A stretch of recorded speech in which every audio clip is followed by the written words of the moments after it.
Do coffee drinkers live longer than non-coffee drinkers? Is it wake up and smell the coffee, or don't wake up at all? The largest study ever conducted on diet and health put that question to the test, examining the association between coffee drinking and subsequent mortality among hundreds of thousands of older men and women in the United States. And coffee drinkers won, though the effect was modest, 10 to 15% lower risk of death for those drinking 6 or more cups a day, specifically due to lower risk of dying from heart disease, respiratory disease, stroke, injuries and accidents, diabetes, and infections. That much coffee was found to increase the death rates of younger people, though, under age 55. Hence, based on this study, it may be appropriate to recommend avoid drinking more than 4 cups a day. But if you put all the studies together, bottom line, coffee consumption is associated with no change or a small reduction in mortality, starting around 1 or 2 cups a day for both men and women. On a cup-by-cup basis, the risk of dying was 3% lower for each cup of coffee consumed daily, which all provides reassurance with respect to the concern that coffee drinking might adversely affect health.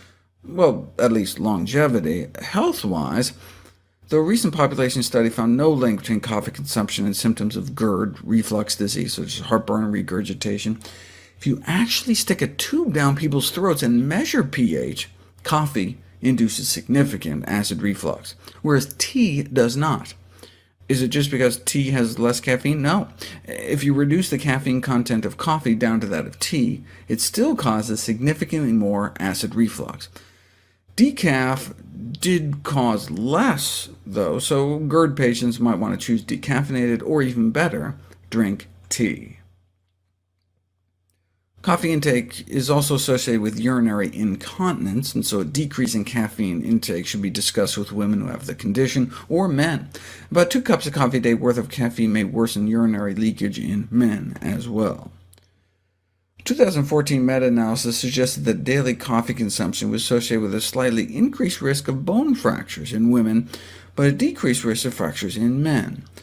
Not hip fractures, though. No significant association was found between coffee consumption and risk of hip fracture, though tea consumption may actually be protective against hip fracture, though it appears to have no apparent relationship with fracture risk in general.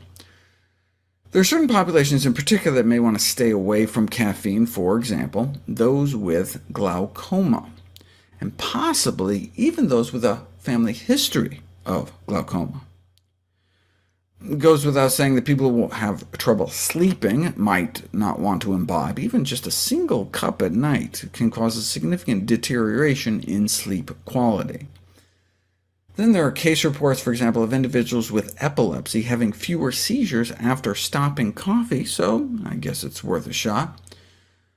We used to think caffeine might increase the risk of an irregular heart rhythm called atrial fibrillation, but that too was based on anecdotal case reports like this one of a young woman who suffered atrial fibrillation after chocolate intake abuse. But these cases invariably involve the acute ingestion of very large quantities of caffeine. As a result, though, the notion that caffeine ingestion may trigger abnormal heart rhythms had become quote-unquote common knowledge, and this assumption led to changes in medical practice. More recently, however, the pendulum has swung in the opposite direction. Why? Because we actually have data now. Caffeine does not increase the risk of atrial fibrillation, and low-dose caffeine, which they defined as less than about 5 cups a day, may even have a protective effect. Tea consumption also appears to lower cardiovascular disease risk, especially when it comes to stroke. However, given the proliferation of energy drinks that contain massive quantities of caffeine, one might want to temper any message that suggests that caffeine is beneficial.